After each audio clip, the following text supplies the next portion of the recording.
Greetings, fellow witches and wizards, and welcome to another episode of Harry Potter Academy, the portal to the most enchanting corner of the digital realm where the ordinary transforms into the extraordinary. Hogwarts Year 3, 1993, Part 1, Inflation Mishap. Harry's third year in 1993 commenced with a string of challenges similar to the previous one, gradually turning disheartening. Over the summer break, the Dursleys, apprehensive about his magical abilities being revealed, forbade him from conversing with the neighbours upon his return home. They even punished him for sharing their phone number with his friends, resulting in Uncle Vernon's scolding when Ron called. Nevertheless, Harry persisted in practicing magic nightly, sneaking his school supplies into his room while Aunt Petunia and Dudley were away admiring Vernon's new company car. Despite minimal contact with friends and no updates from the wizarding world since the phone incident, Hedwig gained freedom from her padlocked cage due to the Dursleys' annoyance with her boredom-induced noise. On July 31st, Harry's 13th birthday, overshadowed by preparations for Aunt Marge's visit, Harry received a copy of the Daily Prophet, reporting Ron's return from Egypt, funded by Arthur Weasley's lottery winnings. Ron's gift of a sneakerscope, along with presents from Hermione and Hagrid, marked the occasion. When Harry's Hogsmeade permission form arrived, he fretted over convincing his aunt or uncle to sign it. They relented the next morning, conditioned on his behaviour during Marge's visit. However, Marge's derogatory remarks about Harry's parents at dinner triggered his anger, causing an inadvertent explosion of her wine glass. The insults continued the following day, targeting Harry's father, leading him to lose control of his magic and accidentally inflate Marge with the inflating charm. Vernon demanded Harry to reverse the spell, but Harry refused, opting to pack his belongings and leave, fearing expulsion from Hogwarts by the Ministry of Magic for underage magic outside school. That night, Harry was rescued from Magnolia Crescent by the night bus, which transported him to the Leaky Cauldron. 2 Ministry members deflated and erased Marge's memory. During the journey, Harry learned about Sirius Black's escape from Azkaban and the Ministry's pursuit. Upon arrival, Cornelius Fudge welcomed Harry to a meeting at the Leaky Cauldron, where he faced no consequences for the incident, deemed accidental and exempt from underage magic laws. Despite Fudge's gesture of providing lodging for the rest of the summer, Harry sensed an underlying motive behind the minister's generosity. Part 2. Staying at the Leaky Cauldron. After wrapping up his trip to Diagon Alley for school supplies 3 weeks later, Harry encountered Ron and Hermione searching for him at Florian Fortescue's ice cream parlour 4 days later, while the Weasleys secured a room at the inn.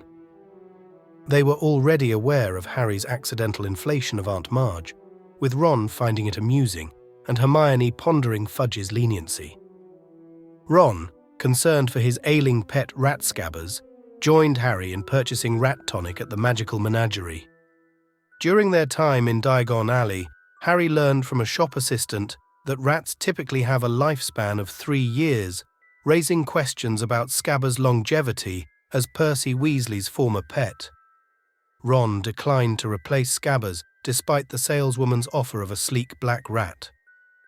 Meanwhile, Hermione bought rat tonic and a half-Kneasel cat named Crookshanks, much to Ron's chagrin. Later that night at the Leaky Cauldron, Harry volunteered to search for the misplaced rat tonic, while Ron helped Percy locate his headboy badge. However, Harry overheard a conversation between a concerned Molly Weasley and her husband about Sirius Black's escape and his potential connection to Harry. According to Mr. Weasley, Black's allegiance to Voldemort remained unwavering despite Voldemort's downfall. Learning that Black was reportedly fixated on Hogwarts during his time in Azkaban, Harry realized that Fudge's leniency towards him stemmed from relief at his safety after fleeing. Despite his faith in Dumbledore's protection, Harry acknowledged the possibility of Black targeting Hogwarts. Part 3. Delay on the Hogwarts Express.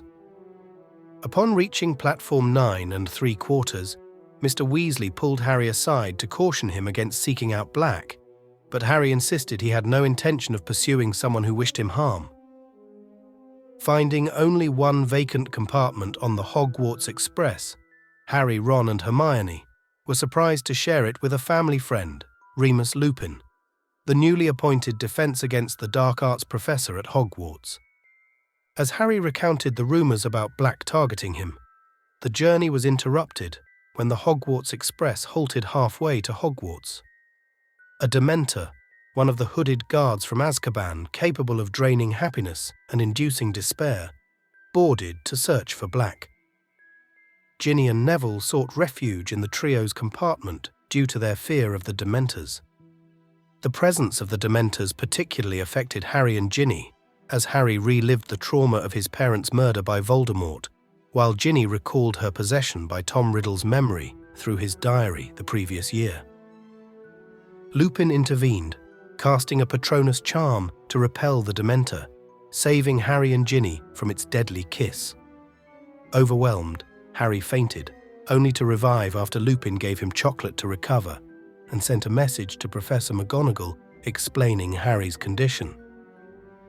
Part 4. Elective Classes. The following day marked the beginning of lessons. Harry, Ron and Hermione made their way to the North Tower for their inaugural divination class. There they encountered Sybil Trelawney, a mystical figure who foretold future events using tea leaves. Harry was perturbed when he spotted a black dog in his teacup, which Trelawney ominously identified as the Grim, a harbinger of death.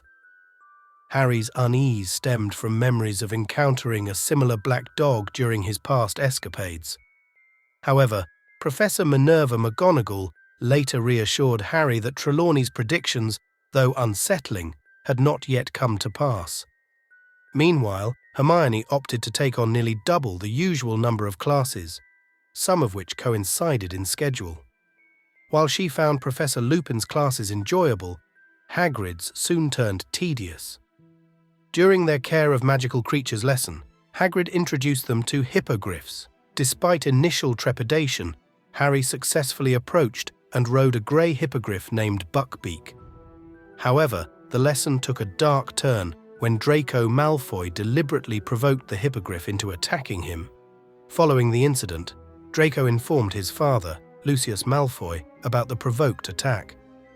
Lucius promptly lodged a complaint against Hagrid with the Department for the Regulation and Control of Magical Creatures, specifically the Committee for the Disposal of Dangerous Creatures. Meanwhile, tensions escalated between Hermione and Ron due to Crookshanks's persistent attempts to harm Ron's pet rat, Scabbers. Part 5. Sirius Black's first break-in. Word spread that Sirius Black had been sighted near Hogwarts, sending ripples of concern throughout the school. During a potions lesson, Malfoy insinuated a potential connection between Black and Harry's past, stirring Harry's curiosity. In Defense Against the Dark Arts, Professor Lupin introduced third years to boggarts, shape-shifting entities that manifested as a person's deepest fear. The class engaged with the boggart, coaxing it to assume humorous forms. However, when it was Harry's turn, Lupin intervened to repel the boggart, much to Harry's disappointment, who had anticipated facing his fear of Dementors. As October unfolded, Gryffindor's Quidditch team, under the leadership of Oliver Wood, prepared fervently for the upcoming season, aiming to secure victory in the Quidditch Cup before Wood's graduation. Despite setbacks in previous years, Wood remained optimistic about their chances. Meanwhile, third years relished the opportunity to visit Hogsmeade on Halloween, except for Harry, whose uncle failed to sign his permission form. Left behind, Harry spent the day with Lupin, engaging in conversation over tea. During their time together, Lupin confided in Harry, explaining his decision to shield him from confronting the boggart out of concern that it might manifest as Lord Voldemort. Shortly after, Snape arrived bearing a mysterious potion for Lupin, who dismissed it as a remedy for a minor ailment. Later that evening, Ron and Hermione returned from Hogsmeade to discover the portrait of the Fat Lady slashed and empty. Using his animagus form, Sirius Black infiltrated the castle unnoticed, making his way to Gryffindor Tower. Reverting to his human form, Black attempted to gain entry, only to be thwarted by the Fat Lady's refusal to admit him without the password. Frustrated, Black lashed out at the portrait before fleeing the scene. Peeves, the mischievous poltergeist, implicated Black as the assailant, prompting Dumbledore, Percy Weasley and Filch to embark on a search for the missing Fat Lady. Part 6. Marauders Map. On the eve of the holiday break, as students prepared to venture to Hogsmeade, Harry found himself once again unable to join them. Seeking to lift his spirits, Fred and George Weasley presented him with a remarkable gift, the Marauders Map. This enchanted map, a relic from Hogwarts' past, revealed the school's hidden passages, secret rooms, and the whereabouts of every individual within its walls.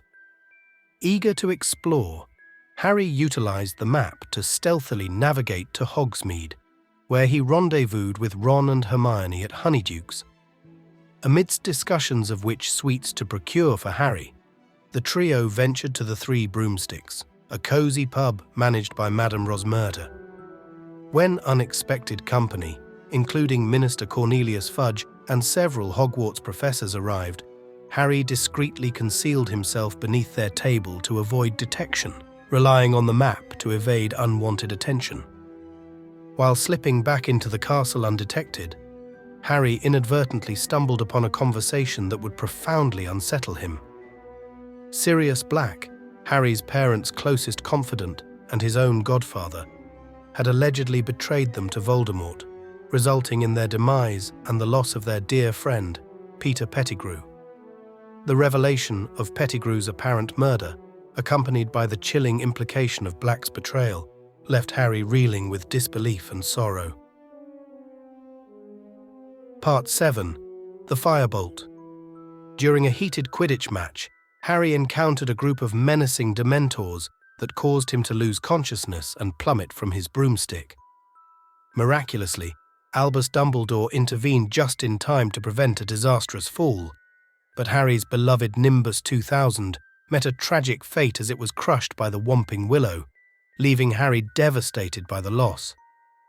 To Harry's astonishment, a magnificent Firebolt broomstick arrived as a Christmas gift, yet Hermione harboured suspicions regarding its mysterious sender, suspecting Sirius Black's involvement. Upon Hermione's report, Professor Minerva McGonagall confiscated the Firebolt for examination, much to Harry's disappointment and Ron's frustration. In the aftermath, tensions ran high between Hermione and her two male companions, Harry and Ron, leading to a rift in their friendship.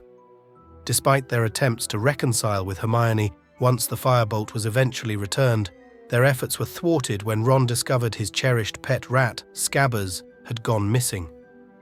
Blaming Hermione's cat, Crookshanks, for the disappearance, Ron's distress deepened, leaving him inconsolable, despite the best efforts of Harry and the Weasley twins to lift his spirits.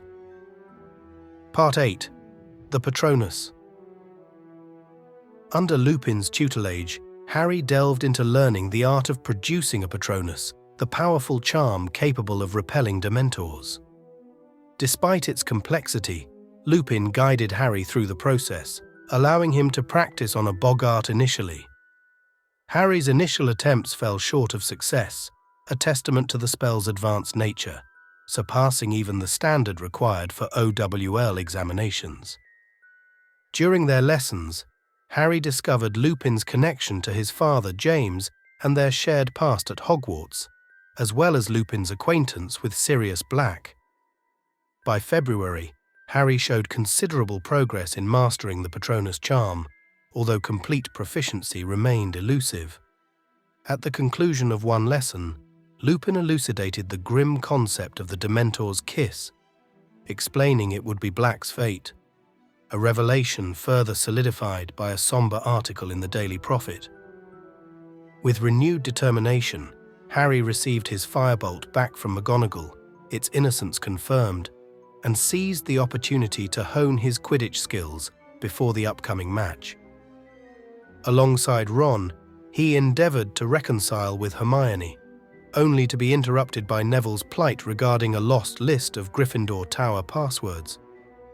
Despite their efforts, tensions lingered as Scabbers vanished upon their return to Gryffindor Tower, thwarting their hopes for reconciliation. As March dawned, anticipation mounted for the Gryffindor versus Ravenclaw Quidditch match. Harry dedicated his final practice session to acclimating to the Firebolt's nuances. During the match, amidst the exhilarating pursuit of the snitch, Harry confronted a sudden threat as Dementors encroached upon the stadium. Reacting swiftly, he unleashed a fully formed Petronus, dispersing the dark entities and securing victory for Gryffindor. With this triumph, Gryffindor later triumphed over Slytherin, clinching the coveted Quidditch Cup. Part 9. Cat, Rat, and Dog. Following Harry's completion of his divination exam, Professor Trelawney fell into a trance, ominously prophesying the return of the Dark Lord's servant that very night.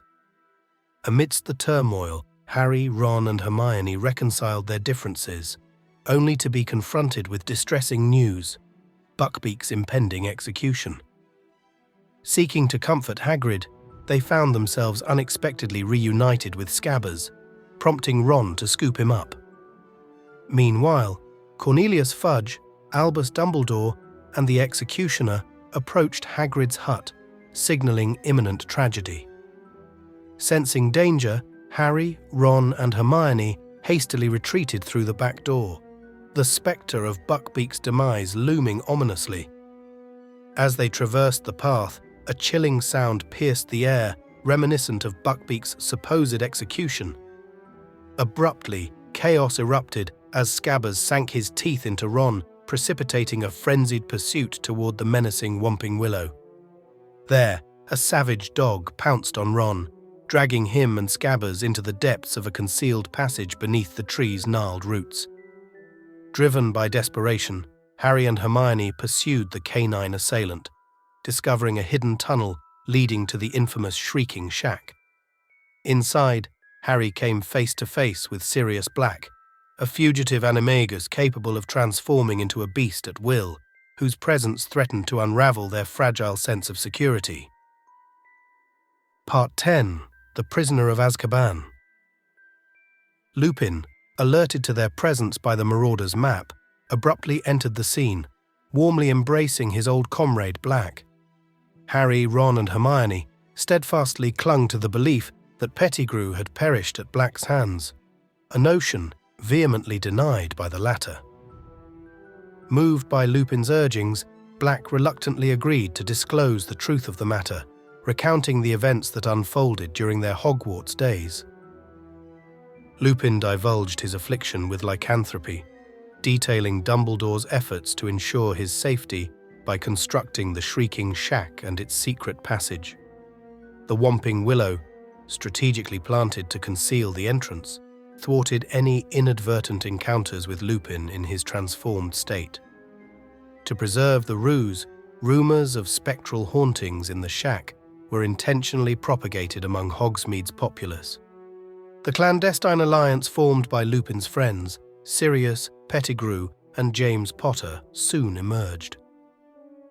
Each had mastered animagus transformations to support Lupin, with Sirius assuming the guise of a dog to aid in his control. Pettigrew, as a rat, facilitated access to the Willow's vulnerability.